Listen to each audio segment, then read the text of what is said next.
Os tiroteios nos morros de Vitória. Moradores dos bairros Alagoano e Caratoíra tentam retomar a rotina. A região foi marcada por confrontos entre traficantes nos últimos dias. Menor suspeito de participação em tentativa de assassinato a policial militar é preso. Agora a polícia está em busca de outro envolvido no crime. Bandidos invadem casa e roubam moto de pedreiro na Serra. Os criminosos queriam levar o carro do proprietário do imóvel, mas como ele não estava, assaltaram os pedreiros que trabalhavam no imóvel. Na fuga, atiraram. Reforma do terminal de Itaparica em Vila Velha só deve ficar pronta no ano que vem. O prazo foi anunciado hoje pelo governo. O local está interditado por causa de falhas na estrutura. O ataque de criminosos em bairro de Vila Velha. Em um dos casos, uma família inteira foi vítima dos bandidos. O último roubo foi de uma idosa de 71 anos que estava no ponto de ônibus. E acidente na Avenida Fernando Ferrari, em Vitória. Um carro bateu num poste. O veículo estava em alta velocidade. A gente volta em 1 minuto.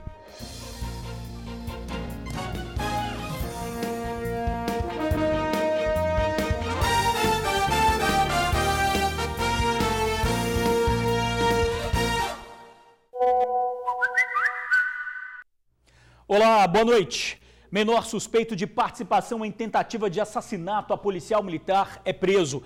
Agora a polícia está em busca de outro envolvido no crime.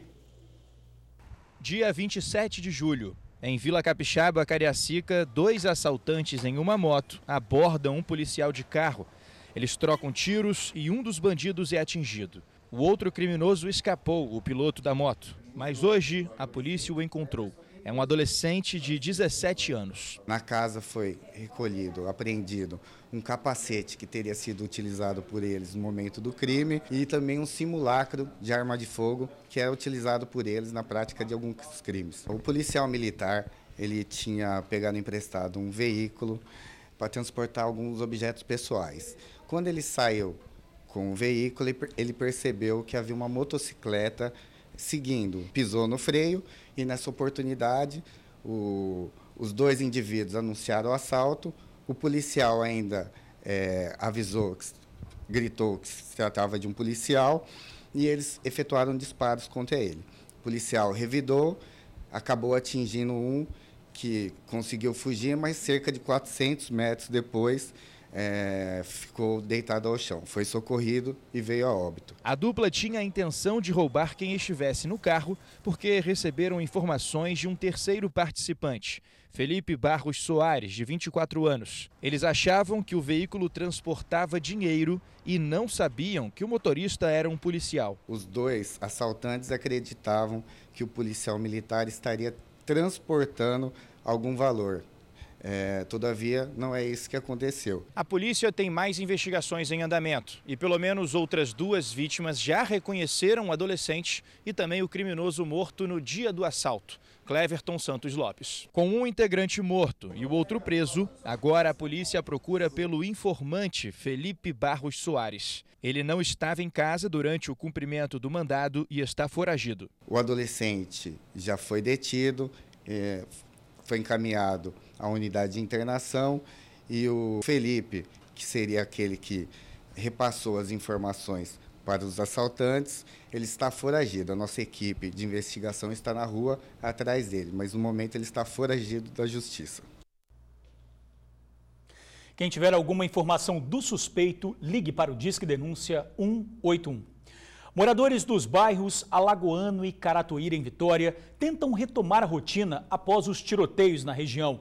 Traficantes tentam tomar o controle da venda de drogas nos bairros e ostentam armas e granada na internet. Ao contrário de ontem, hoje, durante o dia, os ônibus rodaram normalmente tanto em Caratoíra quanto no Morro do Alagoano, em Vitória. O comércio abriu, os feirantes montaram as barracas e os moradores seguiram a rotina normal. E o policiamento? Pois é, apenas 1 hora depois que eu e o cinegrafista Bruno Passos estávamos gravando por aqui, que apareceu a Polícia Militar. E as viaturas apareceram, coincidência ou não, minutos depois que nós entramos em contato com a Secretaria Estadual de Segurança Pública. e surgiram 3 viaturas que transitaram pelas ruas dos 2 bairros. A região voltou aos noticiários, já que há quase uma semana os moradores sofrem com trocas de tiros por conta de uma disputa pelo controle do tráfico de drogas. Como revelam os áudios, a paz tem sido algo raro por aqui. A promessa da Secretaria de Segurança Pública é de que seja implantado na região um destacamento fixo da Polícia Militar. A partir de semana que vem nós vamos instalar um ponto base no Alagoano, 24 horas por dia, de domingo a domingo. Vamos ter aproximadamente 80 policiais militares em regime de escala, se revezando aqui no Morro do Alagoano. Quanto à percepção dos moradores diante disso tudo, eles seguem a lei do silêncio. Silêncio este que é a extensão do medo. Bom, a Polícia Militar disse que as investigações sobre os criminosos que trocam tiros no bairro ainda estão em andamento, mas não informou se houve prisões. Ônibus lotados e passageiros insatisfeitos. Situação que se tornou comum em Vila Velha desde que o terminal de Itaparica foi interditado. O pior é que as obras de reforma do local só devem ficar prontas no ano que vem. Ninguém nega que pegar ônibus no terminal de Vila Velha não está sendo uma tarefa nada fácil. Não só no terminal Vila Velha, mas também no terminal do Ibis. As filas estão ficando enormes. Tem muito ônibus parado que eu acho que eles poderiam estar usando para estar circulando, certo? Para estar diminuindo essas filas que estão tendo aí. Tá muito mais complicado porque quem depende da rodovia do Sol para chegar até as universidades, os shoppings, essas coisas, agora você não tem mais ônibus direto, você tem que vir para o terminal, é horrível, tá muito complicado. E a superlotação também, né? A gente anda no ônibus preso igual uma sardinha, porque tá difícil. Faz quase um mês que o terminal de Itaparica está interditado por questões de segurança devido a algumas falhas detectadas na estrutura. Desde então, sobram reclamações dos passageiros por causa da sobrecarga causada aos terminais de Vila Velha e do Ibis. Dona Marilene sabe muito bem quanto ela está sofrendo com isso. Eu moro em Cariacica. Eu tenho que sair de Cariacica, sendo que eu ia para o terminal lá de perto do shopping ali, era muito mais fácil para mim. Para vir para cá, para me pegar ônibus aqui, para mim ir para Barra do Jucu trabalhar. Está muito sofrida a nossa vida. A vida do passageiro está muito sofrida. O secretário estadual de Transportes anunciou que está sendo planejada uma grande reforma para o terminal de Itaparica. A estimativa para o prazo é de 1 ano e 2 meses. Isso porque os trabalhos envolvem contratação de serviços e execução das obras. Tem que ser feita uma reforma importante. A cobertura toda, a estrutura e o telhado serão retirados. Precisará se fazer um projeto novo, porque o laudo indicou que tem problemas no projeto. A gente estima que a gente consegue fazer esse projeto em 150 dias e outros 9 meses aproximadamente para contratar a obra e executar, porque a gente tem que ter bastante cuidado e não tem nenhum problema dessa vez. Por isso, aproximadamente 1 ano e 2 meses. Pelo terminal passavam 32 linhas de ônibus. Outra medida mais rápida está sendo planejada para tentar diminuir os prejuízos causados. A secretaria ainda analisa a possibilidade de instalar uma estrutura provisória aqui no terminal para que ele volte a funcionar.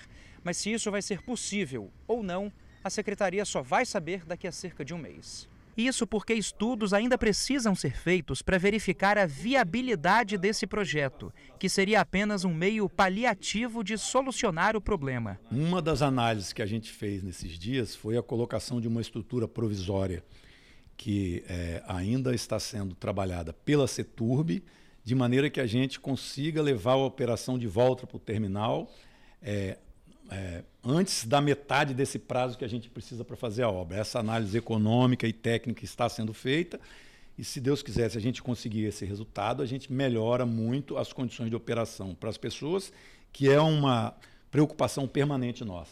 Mas, enquanto isso ainda não acontece, o passageiro segue na luta diária, enfrentando coletivos lotados. Esse movimento aí atrapalha até a gente se locomover, está com pressa, está difícil. Se dá um jeito disso aí que está muito complicado. Bom, o secretário disse ainda que a Procuradoria-Geral do Estado pretende cobrar das empresas responsáveis pela obra o ressarcimento do valor pago pelo governo. Também afirmou que as estruturas dos outros terminais não apresentam perigo aos passageiros. O ataque de criminosos em bairro de Vila Velha. Em um dos casos, uma família inteira foi vítima dos bandidos em dias diferentes. Um estudante teve a mochila com livros e cadernos levados. No comércio, a reclamação é geral. Além de agir na avenida, os bandidos também atacam no ponto de ônibus. A última vítima foi uma idosa de 71 anos. O nome da avenida é Ministro Salgado Filho. O local fica no bairro Soteco, em Vila Velha, e também é conhecido como Avenida dos Assaltos. A Jaciara mora aqui e sabe bem o porquê. Ela, a mãe, o pai e o primo foram assaltados no local. Normalmente eles vêm em dois, ou a pé ou de bicicleta. Às vezes nem estão armados, mas eles ameaçam você falando que se não der vai atirar. E assalta, às vezes vão sair andando como se nada tivesse acontecido. A moradora conta que durante a noite, justamente quando a região fica mais deserta, é raro ver policiamento. De vez em quando passa uma viatura da Guarda Municipal ou da Polícia Federal, de vez em quando passa. Mas direto, todos os dias, não tem todo dia. Isso não adianta que não tem. E foi justamente neste horário que há 2 semanas este outro morador foi assaltado na avenida. Ele voltava da faculdade quando foi abordado por 2 homens em uma bicicleta. A mochila dele, com todos os materiais de estudo, foi levada pelos criminosos. Eu estava voltando do meu curso à noite, era por volta de 9h15 de um sábado. Aí eu saltei do ônibus e fui andando para minha casa na calçada que tem aqui. E do outro lado da rua, na outra calçada, tinham 2 rapazes de bicicleta e eles passaram me olhando bem devagar. Os 2 ameaçaram estar armados, colocaram a mão na cintura, só que não mostraram a arma, então eu não tenho certeza. E quando o que veio do meu lado chegou, ele foi pedindo para eu entregar a bolsa com tudo. Eu ainda tentei falar com ele que tinha material dentro, que eu precisava, se ele não podia só levar o celular, só que ele continuou falando para eu entregar a bolsa e levar tudo. Levaram até meu boné, tudo. A avenida é bem movimentada, mas de manhã cedo e no início da noite, as lojas estão fechadas e o local, é claro, acaba ficando mais deserto. E é justamente nesses horários que os criminosos costumam agir. E o local que eles mais fazem assaltos é esse aqui, ó. Bem no ponto de ônibus que fica na avenida. E foi bem aí que a mãe da Joelma, que tem 71 anos, foi assaltada. Ela esperava o ônibus de manhã cedo quando teve a bolsa roubada. Ela estava no ponto do ônibus, 6 horas da manhã, esperando o ônibus para ir trabalhar. E 2 indivíduos chegaram, abordaram ela e levaram a bolsa dela com todos os documentos dela. E os moradores não são os únicos que sofrem com a insegurança no bairro. Quem trabalha aqui também vive com medo. Essa lojista prefere não se identificar. Ela conta que já teve o estabelecimento assaltado por 2 vezes. E o local também fica na Avenida Ministro Salgado Filho. Eu trabalho de um período só, não posso mais continuar até o horário que eu trabalhava. A gente trabalha hoje com medo. A gente não tem segurança mais. Bom, a Polícia Militar disse que a região conta com um patrulhamento diário feito por viaturas 24 horas e que tem feito operações e cercos táticos. Ressalta que está à disposição dos moradores e comerciantes para discutir as ações de segurança no bairro. Pedreiros são surpreendidos por criminosos na Serra. As vítimas trabalhavam numa casa que foi invadida pelos bandidos. A moto de uma das vítimas foi roubada.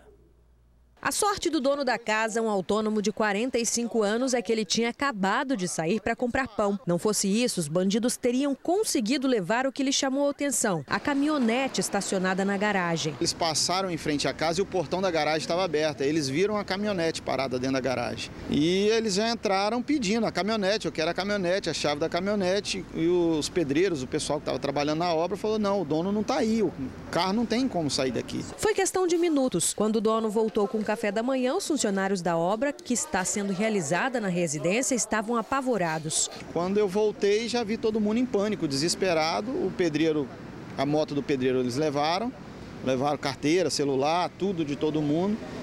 e até atirar dentro da obra, eles atiraram, né, para poder coagir o pessoal. Mais um dos pedreiros que estava chegando na obra não teve a mesma sorte do patrão. Dele, os criminosos levaram tudo, inclusive a moto em que 2 deles fugiram. Estava chegando para trabalhar, aí quando eu entrei, eles já estavam lá dentro, lá tudo de arma na mão.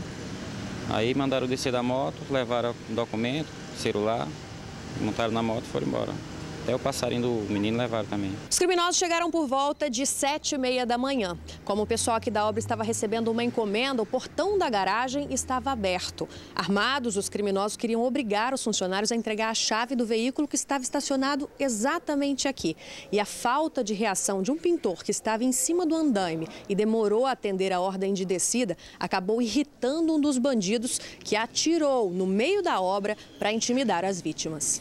O pintor, que nunca passou por uma situação parecida, conta que ficou apavorado. Fiquei assustado, né? Não sou acostumado a passar por isso, fiquei assustado. Na opinião do dono da residência, a região está abandonada pelas autoridades públicas. O secretário de Segurança vem na televisão, fala isso, fala aquilo, fala que vai botar policiamento, mas não bota. Essa é a 4ª vez que eu sou vítima de assalto em Jacaraípe. A minha esposa já não quer mais ficar lá, ela quer sair do lugar, mas é a nossa casa, é o nosso local, a gente não tem o que fazer. Mas, infelizmente, Jacaraípe está abandonado pelo poder público. Ao pedreiro, resta a esperança de que a polícia encontre ao menos a moto que ele usava para trabalhar. Esses caras estão preparados para tudo, a gente não. A verdade é essa. A gente está entregue na mão deles e o Estado não faz nada. Olha, a Polícia Militar disse que o bairro Jardim Atlântico, onde aconteceu o assalto, tem baixo índice de crimes e afirmou que está à disposição da comunidade para tirar qualquer dúvida a respeito das ações na região. Vamos agora à previsão do tempo. O sábado vai ser de variação de nuvens em todo o Espírito Santo. Na maior parte do estado, inclusive na Grande Vitória, previsão de chuva também.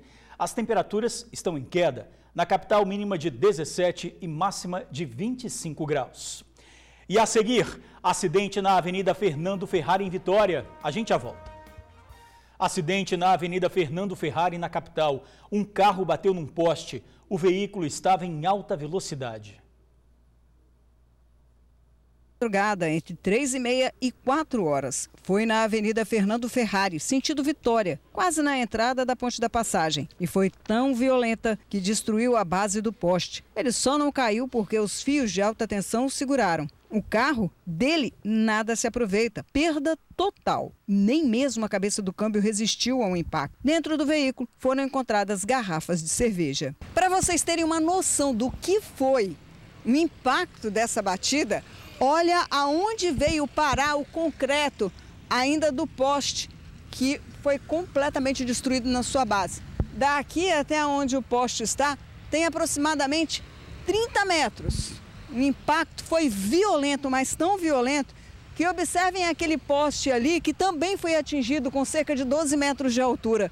Das 4 luminárias, 3 vieram ao chão. E aqui resistiu lá em cima, com o impacto da batida, acabou virada para o lado contrário. E apesar de todo esse estrago, pasmem, o motorista do carro saiu vivo. Um verdadeiro milagre. Apesar da destruição frontal e lateral, o airbag pode ter ajudado a salvar a vida do motorista. Notas fiscais foram encontradas ao redor do acidente. Nelas estava o nome de uma pessoa que seria morador de Jardim da Penha. A vítima foi retirada do carro com a ajuda de pessoas que passavam pelo local. Nenhum responsável esteve aqui para providenciar a retirada do veículo. A colisão deixou parte de Jardim da Penha e a reta do aeroporto sem luz. Trabalhadores da concessionária estavam no local para providenciar o acerto do poste e restabelecer a energia. E a gente fica por aqui. Outras informações agora no SBT Brasil e amanhã no Tribuna Notícias, primeira edição, aos sábados, 12h30. Muito obrigado por assistir ao jornal, pela companhia de sempre, uma boa noite e um ótimo fim de semana.